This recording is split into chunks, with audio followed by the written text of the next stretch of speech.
Well, we're pleased to welcome on Jake Funk, one of the Terps' all-time best running backs. As you can see, a Super Bowl champion in the background.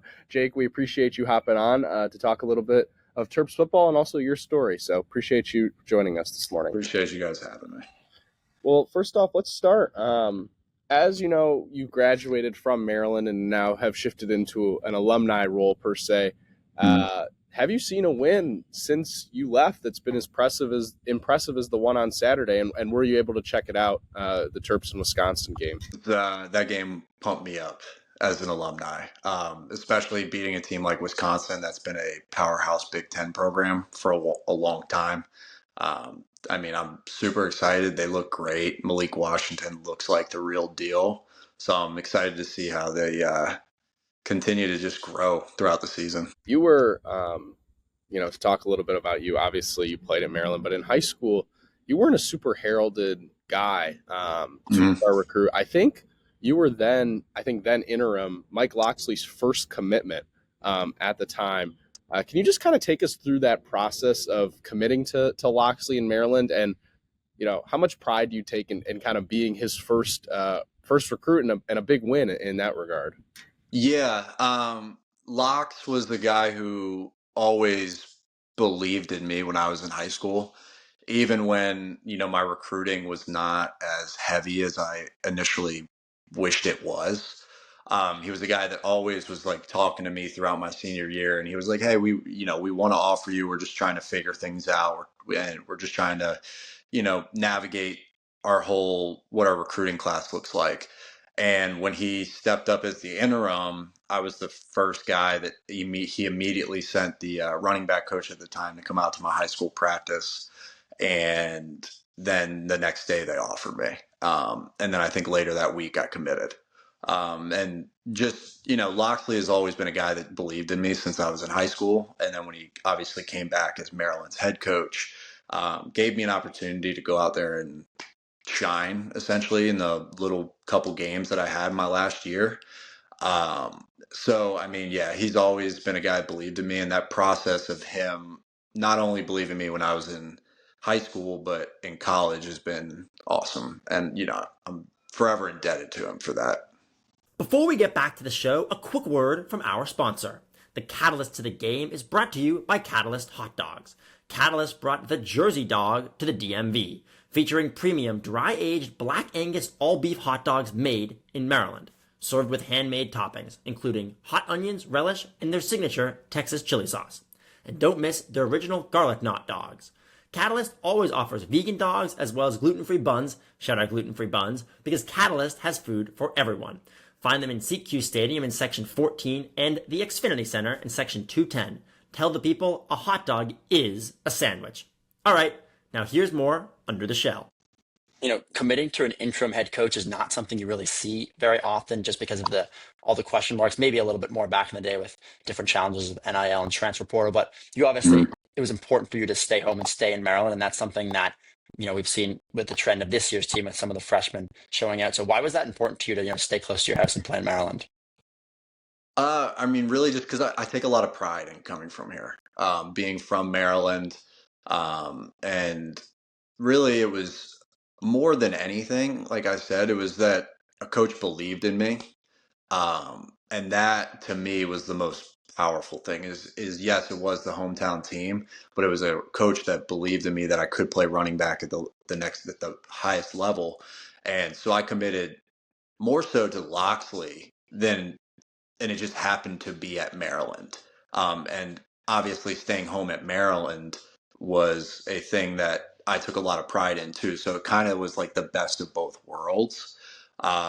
So yeah, that's kind of how I would say is I committed to not only stayed home to Maryland, but committed to the coach because I believe in the coach. And then you get to Maryland, and you didn't redshirt really any year in the beginning of your career. You didn't redshirt freshman year, and then you have a couple of decent years to begin, but then your junior year, both redshirt and junior year, you tore your ACL. The first one I'd imagine just kind of you chalk up to shitty luck, I guess. Injuries happen, right? Mm-hmm. But when you have that second one, just mentally, that has to be so difficult. Can you just kind of take us through? I mean, I know it's far removed, but remember what your thought process was and how frustrated and just I can imagine, mentally wore down you were when you had that second tear. Can you just take us through that as an athlete? I'd be very interested to hear. Yeah, I mean it's far removed, but it's something that sticks with you for the rest of my life. It was the toughest time in my football career. Yeah, like you said, the first one that happened, it happened against Ohio State back when we in 2018 when we lost in double overtime to the Bucks, or overtime, and we missed the 2 point. But that one happened on a kickoff, ran down, felt my knee pop, um, and kind of was like, it doesn't feel right, feels unstable, got an MRI, torn ACL. So you go through that whole rehab process. You get surgery, you do the whole rehab process. I was doing it with the Maryland training staff, along with my brother who owns a physical therapy company in the DMV area. So he was also working hand in hand with the Maryland training staff, to really try to get me to a point where I needed to be to get back to playing. You come back, you play really well, you're getting into a groove. Played really well against Syracuse, coming back in 2019, and then in 2019 against Temple, I go down and I feel like a little pop in my knee, but nothing crazy. But I still went off the field and was like, something doesn't feel right. So I get an MRI after that game, and essentially I had partially torn that ACL, the same ACL. And my surgeon at the time was Leanne Curl, who's one of the Baltimore Ravens docs.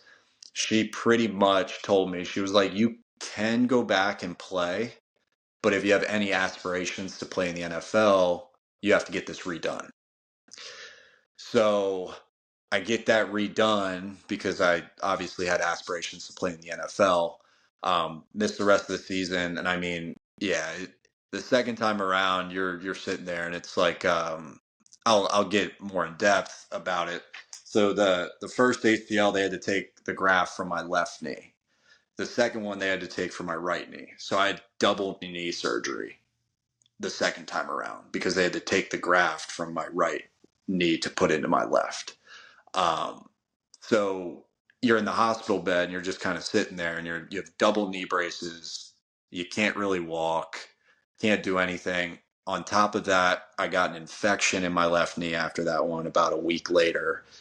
Was on IV antibiotics for about a month, to clean out the infection. And then from there, it was just a mental grind all the way through, to get back into the 2020 season. On top of that, COVID hit during the spring of 2020. So everybody went home. Everybody was not on campus. So I'm sitting there by myself having to just work out on my own, train on my own, because we couldn't do anything at the University of Maryland.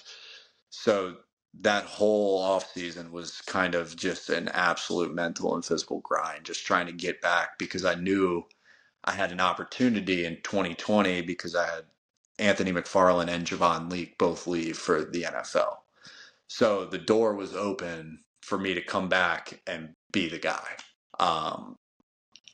So yeah, so I mean, it was a mental and physical grind the whole way through, just rehabbing and getting through all of that, and then doing it all pretty much on my own with just the support that I have at home versus support at the University of Maryland because of COVID. So yeah, it was, yeah, like I said, it was just a grind, but at the end of the day, it made me a better football player and a better person, because when you go through those things, you have a lot of gratitude towards the people that helped you and the process of getting to where you want to be. Yeah. Your older brother has a physical therapy clinic, right? Did you use that? Yes. Were you Oh, guys yeah. rehabbing together? Yeah, so somehow he was, it was actually funny during 2020, during that year, he was deemed as an essential business. So he was able to use his facilities as a place for NFL guys or college athletes who were home to be able to train at. which was actually pretty cool. So I was training in there, rehabbing with a lot of other guys who happened to play college football who were back in the area. So that was also a really cool thing about the whole process, was that not only was I able to like work out with him and rehab with him, but I was able to do it with a bunch of other college and NFL players at the time. Yeah, I mean, what was like you talked about how if you wanted to play in the NFL, you were going to have to get another surgery. What went into that decision? And then were there any points where you're just like, maybe this isn't worth it? Obviously, looking back, it worked out for you. You made the NFL, but were there any points where like, maybe it just not quite doesn't make sense to get a second knee surgery? I mean, there wasn't, for me, it was like, okay, I've done it once, I can do it again.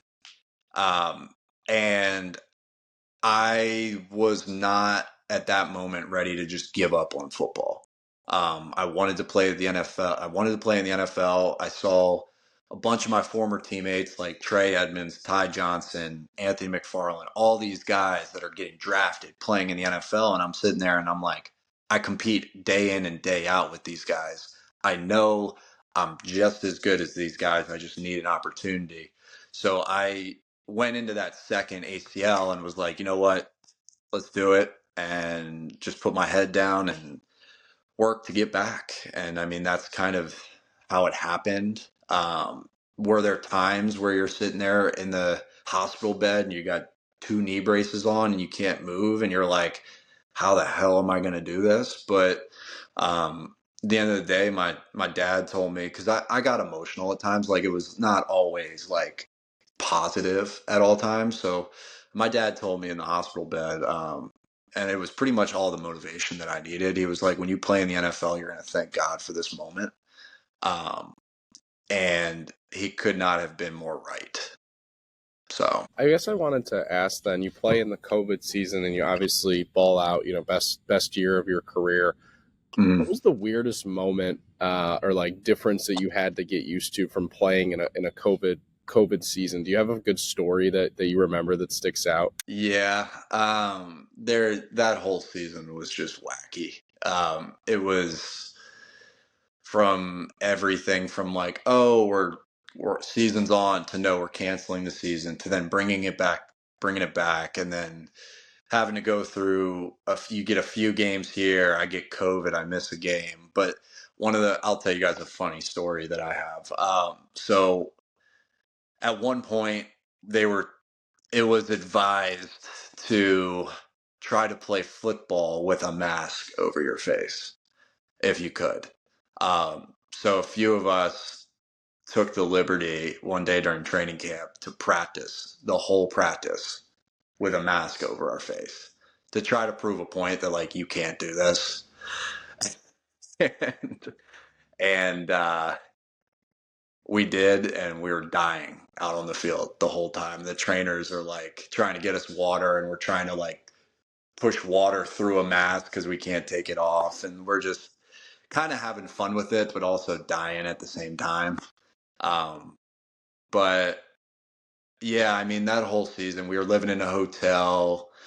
We had to take daily COVID tests every day just to be in the facility. We'd have to separate guys half of the team could go into the locker room at one time, and then they showered, and then the other half came in, and then it was there was all these different rules and regulations where you're just like, you just had to go with it at the time because it was how the world was going, you know? Do you ever wish that you got like, or, I mean, look back and like, damn, I really wish I had like a normal senior year. Yeah, I say that, but then also like I look back and like, yeah, it was all wacky and it was weird, but it was arguably like the most fun I had in college because all the guys were just in the hotel and we were all together all the time. We like couldn't like, in a normal college setting, like everybody lives in different places, but like our whole team was the at the hotel, and like to some degree, like some guys that were obviously of age, like we would go down to the hotel bar and like get a beer if like we had a day off the next day or something. Like we were able to like connect as a team And it You're really, you're isolated even more, I guess, in a sense. And yeah, you're isolated. So it was even like it was super fun. Like me and my one buddy, we went out and got guitars, and like we're just learning how to play guitar in the hotel together. Like it was it's kind of one of those things where it was weird, but it was also fun at the same time. You mentioned it, but like heading into the NFL draft, obviously you're very thankful for what happened, but heading into the draft, what was your expectation? Kind of what were you hearing about, your possibility of getting drafted? Obviously it worked out, but what were your thoughts going in?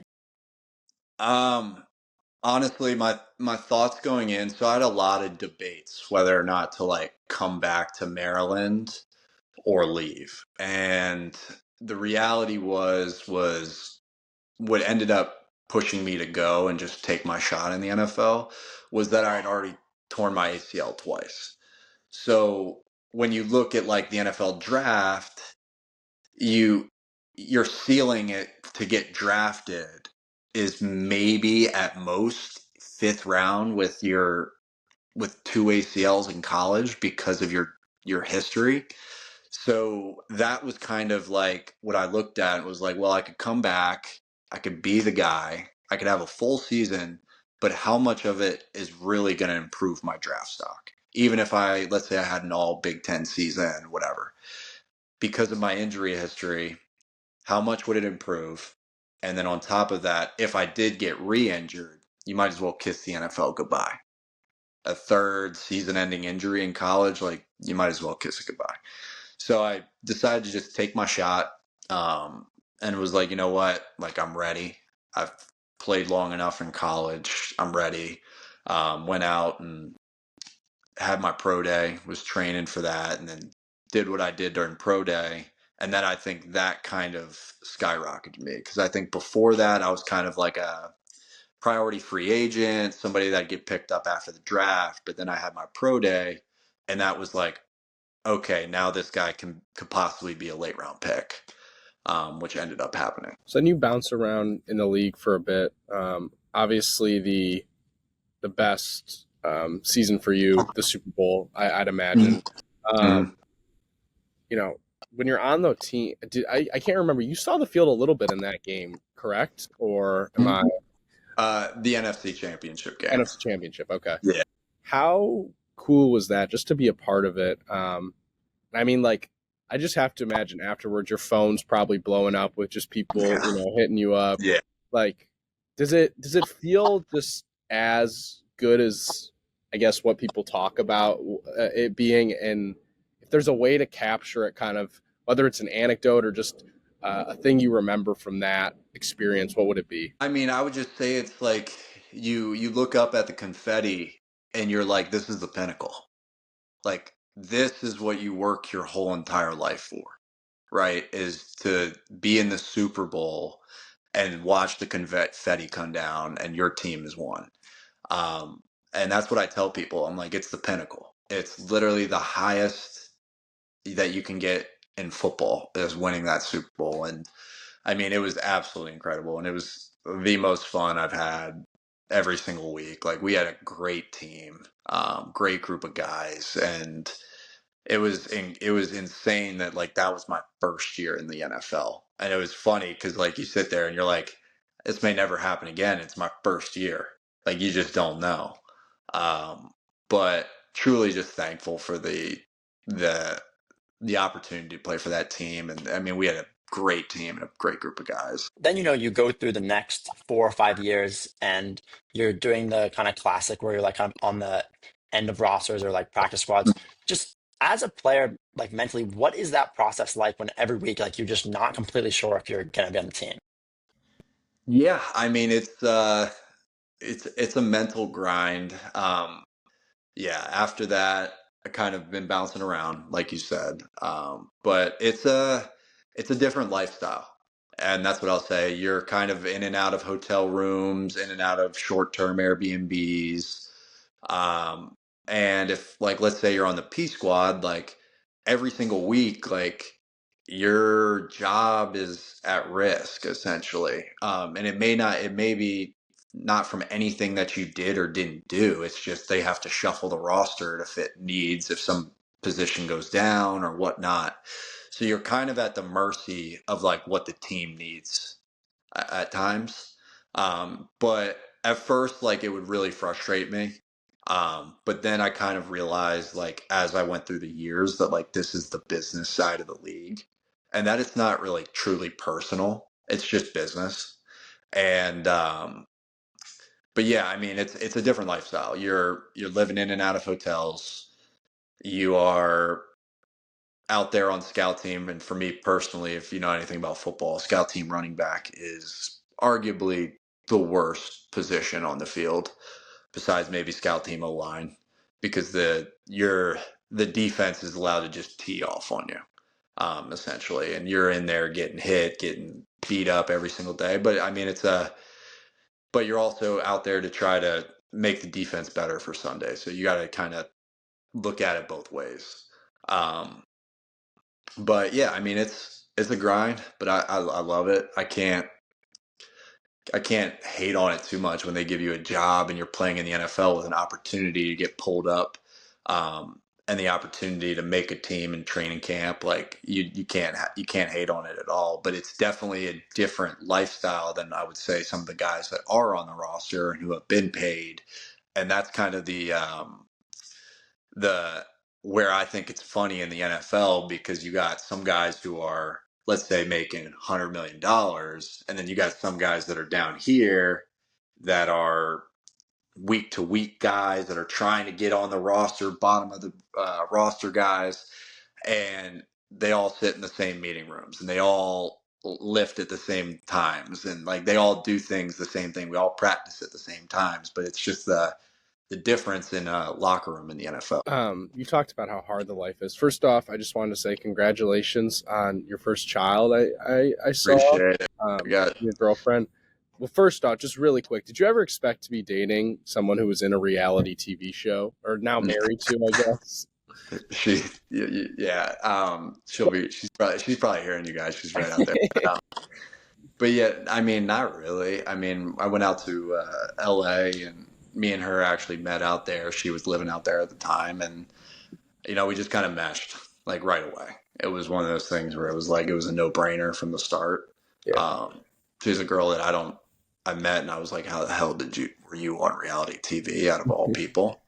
Because she's never seemed like that type of person at all to me. And I guess I had a stereotype in my head that was wrong, in a sense, of like what a reality TV person would be like. But I mean, yeah, me and her have been married for about a year and a half now, and then expecting our first child here in 2 months. So that's going to be interesting, but exciting. Congratulations, man. I was doing like research before, and they said that you slid in her TikTok DMs or something like that as your first way of going. Let's see. I did. Anybody ever needs it's kind of unbelievable. Yeah. You'll laugh. I saw a good looking TikTok, and I was like, you know what? Yeah. Hey, man. She's in LA. I'm in LA. Why not? Why not? You were on the TikTok before it was even like blowing up. Yeah.